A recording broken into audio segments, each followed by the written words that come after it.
So hello everyone, welcome back to my channel. This is the continuation of the Astrology 101 series, where we're digging deeper into the signs and into the planets and into all things astrology, just so that you can understand how you can actually utilize this information for yourself. So today we're going to be talking all about Sun in Virgo. So if you are a Sun in Virgo, or if you know any Sun in Virgos, or even if you just want to understand how the Sun in Virgo energy displays itself, then continue to watch this video and make sure that you actually subscribe to the channel, as this is where you'll find all things astrology related and all of the different connections we can find with astrology.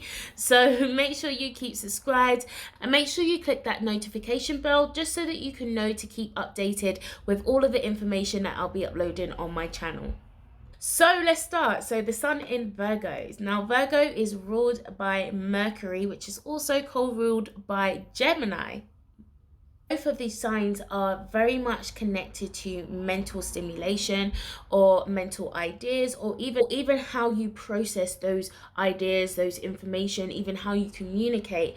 Gemini and Virgo are two completely different expressions of Mercury. One is very analytical, one is less concerned about the aesthetics of things. It's just, okay, this is information. What can I experience with this information? Where can this take me? What sort of conversations can I have, and what types of experiences can be birthed from those conversations? I would love to explore information, whereas Virgo would be the one that would process and be the filter and the sieve of that information. So the archetype of Virgo is also very much connected to the maiden type energy, or even the virgin. You'll see Mary Magdalene being a very strong archetypal figure for the Virgo energy. The Immaculate Conception. And this is very important to note, because there's this false idea of purity and perfection that can be applied to Virgo and virgin type energy, which the church has also really perpetuated and read into quite a damaging issue for a lot of women. Virgo will also be representative of the Vesica Pisces, and this is interesting because the opposite of Virgo is Pisces, and this is essentially the space or the sacred space of the womb. And we'll go into that in another video when I go deeper into, exploring these archetypes in a deeper way. Just for the purpose of this video, I just want to skim a few concepts for you. Virgo is the epitome of grace and beauty, and constantly striving for this perfection within and without. There has to be a sense of perfection within how you feel, all of the things that are going in inside, all of the thoughts that are going on inside, rather, because a lot of Virgo's energy is mental, again, because it's ruled by Mercury, which is mentally stimulating sign. Now, Virgo has amazing morals and organizational abilities. And so this is what makes them the example or the model for their families and their friends and their companies. And, you're always being made the example. And so oftentimes Virgo feel like they have to the ideals that people have almost created for themselves, which can be quite difficult, and they often put a lot of high standards on themselves. And we'll go into the self-critical aspects of a Virgo a bit later as we go through this video. Virgo also represents the energy of harvest, and in the northern latitudes, Virgo is a time of harvest. This is a time when we'll be able to harvest our crops. We'll be able to, the things that are fully ripe, we can finally benefit from those things that are ripe and packed with nutrition, because Virgo also rules health and nutrition and how we're able to bring nutrition to ourselves or to other people.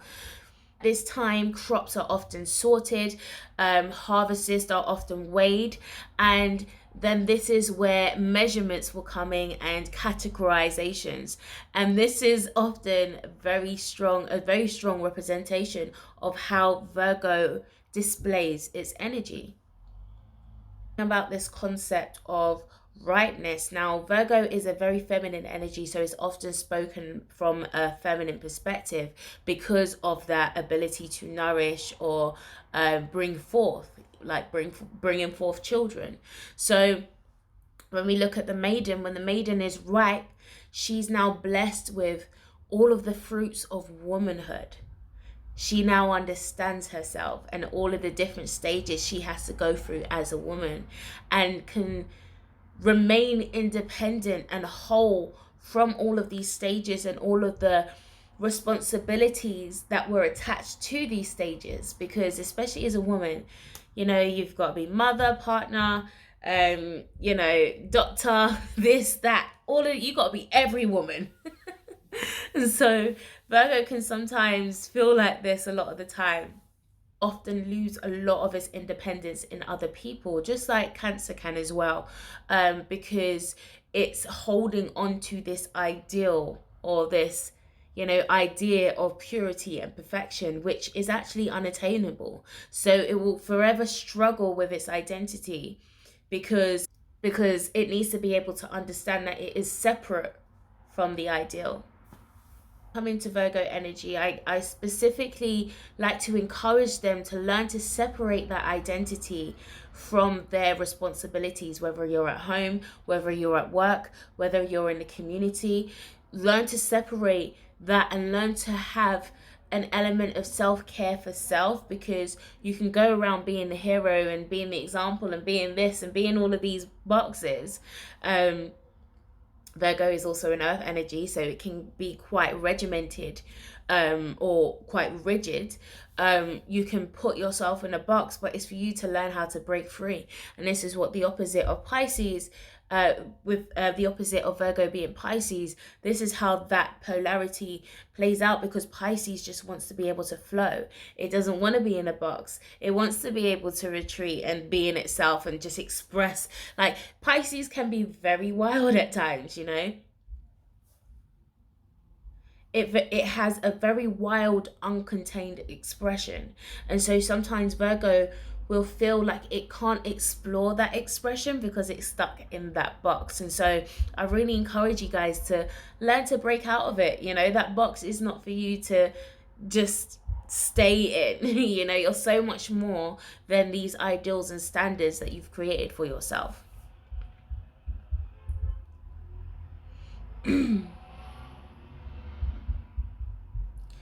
So Virgo is very, very self-critical of itself, but it's also very modest in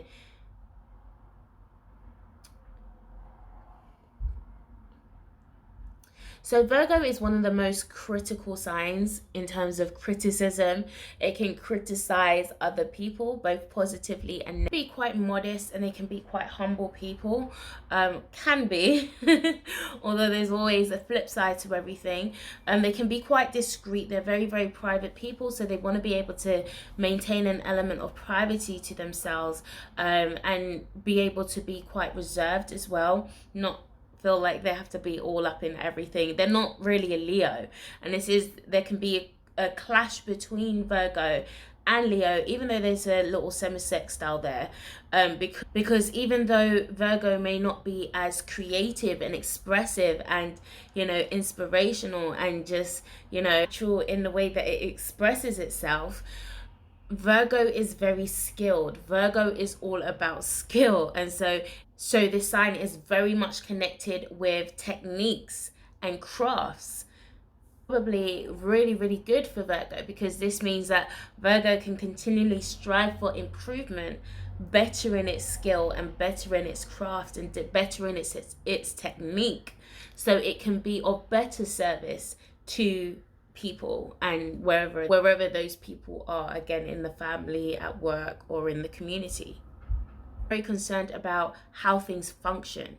That is the priority. It just needs things to be able to function from A to B, 1, 2, 3, structure, clarity, plan, organization. All of that is on the difference between Gemini and Virgo. So again, Gemini will gather all of this information and use that as experience, whereas Virgo has a gift of being able to discriminate this information or prioritize or even go through a process of selection through this information to be able to see, okay, this is X and this is why this is good, this is why this is bad, this requires this type of critical analysis and process that needs to take place for it to be able to function effectively. Like, this is where criticism and analysis can work really, really well with Virgos, which is why they can work really good in accounting fields or anything that has a lot of attention to detail, really fine craft and arts and painting, like really intricate things. That would be a Virgo.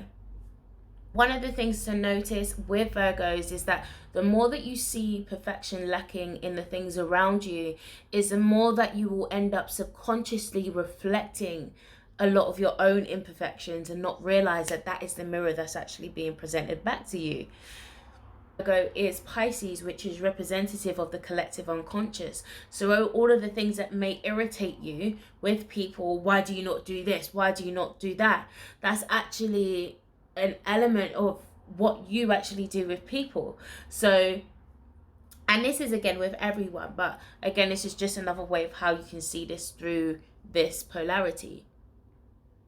So the placement of the sun in Virgo can also be quite problematic, mainly because of the semi-sextile between Virgo and Leo. Is literally one sign apart, ruled by the sun, and Virgo being an mutable earth sign.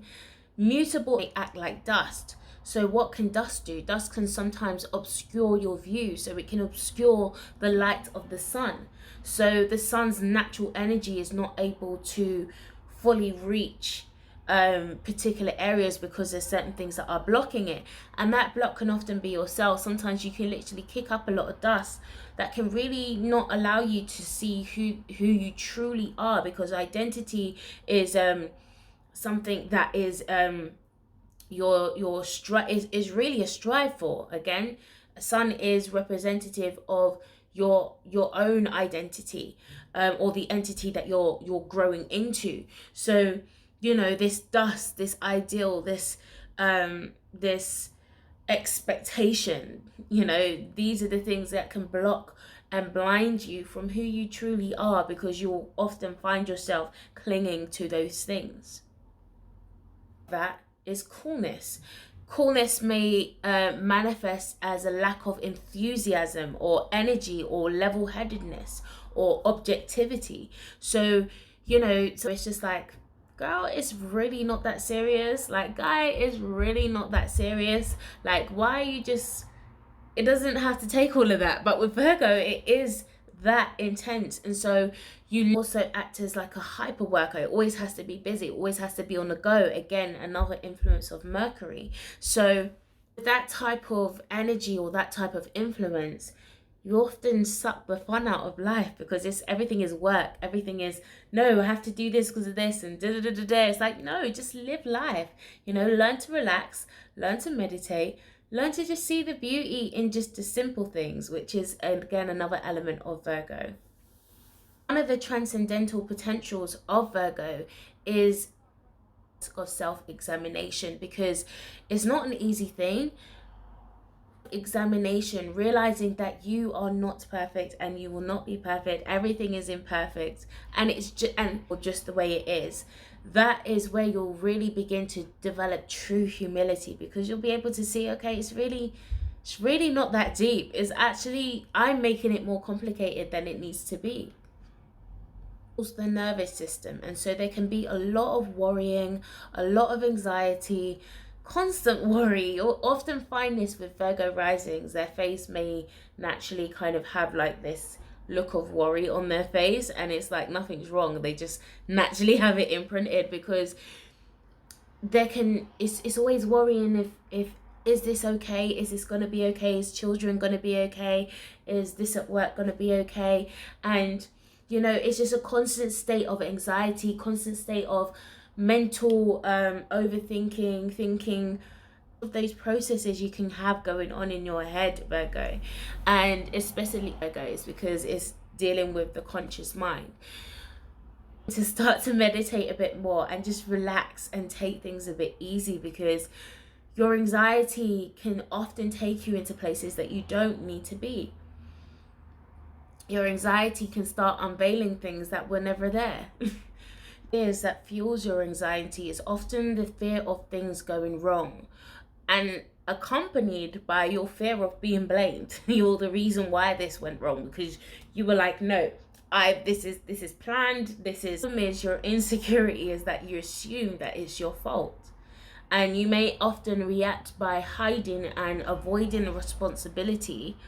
Fault, you'll probably be the one that will try to hide and avoid the responsibility, or try to protect your ego by shifting on the responsibility onto other people, and then adding more criticism and more backbiting and all of that kind of stuff. You make sure that you don't lean to those octaves of your vibration, because they're not healthy. So once you begin to recognize the shadows and the light aspects of your personality, then you can learn to begin to take accountability for these influences and start to change the narrative. So some of the typical life challenges that you may experience is that you are going to have to learn to be more diplomatic and more kinder to others, because you can have a very harsh approach in your tone, in your communication. Again, Mercury dealing with communication and information, you can be quite harsh. So you're going to have to learn to be a bit more diplomatic, learn to deal with more dependent people, allowing people to be able to depend on you, learning to find the balance between order, structure, and spontaneity, because you don't want to take out the spontaneity or spontaneousness out of your existence, because that's how you live, that's how you experience, that's how you have fun. Some of these characteristics made you understand a bit more about how the sun in Virgo expresses itself. If this was informative for you, make sure you click the thumbs up, make sure you click the subscribe button so you can keep up with all the other content that I'll be putting up on this channel. Like a personal reading for me to be able to go a bit more deeper into your chart and tell you how these energies can work a bit more personally for yourself, then you can visit the website below, www.soul-reconnection.com, and I would be happy to assist you in bringing more clarity to you in these areas. So again, I hope this was beneficial, and until next time, I will see you on the other side.